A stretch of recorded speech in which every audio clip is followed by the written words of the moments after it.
السلام علیکم ورحمۃ اللہ وبرکاتہ۔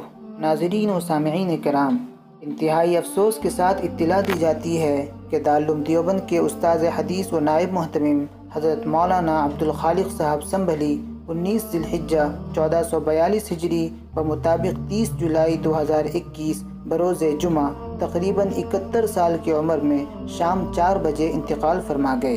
مولانا موصوف 1982 سے دارالعلوم دیوبند میں تدریسی و علمی خدمات انجام دے رہے تھے۔ ترجمہ قرآن پاک، مختصر المعانی، ہدایہ اور ابن ماجہ شریف جیسی اہم کتابیں آپ سے متعلق تھیں۔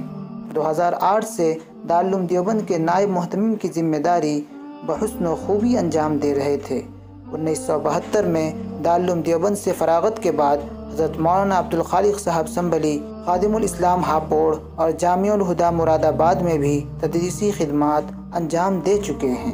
آپ انتہائی مشفق و ملنسار، ہمدرد و ہر دل عزیز استاد تھے۔ ہر چھوٹے بڑے سے بڑے اہتمام اور توجہ سے ملتے اور گفتگو سنتے تھے، سب کے ساتھ خیر خواہانہ برتاؤ کرتے، ہر کسی کے ساتھ اپنائیت کا اظہار فرماتے تھے۔ دوران درس انتہائی شفقت و رافت کا اظہار فرماتے تھے۔ آپ کی ہر ادا قابل تعریف اور ہر عمل لائق تقلید ہے۔ اللہ تعالیٰ سے دعا ہے کہ اللہ تعالیٰ حضرت والا کی بال بال مغفرت فرمائے اور پسماندگان کو صبر جمیل عطا فرمائے اور جنت الفردوس میں اعلیٰ سے اعلیٰ مقام نصیب فرمائے۔ السلام علیکم ورحمۃ اللہ وبرکاتہ۔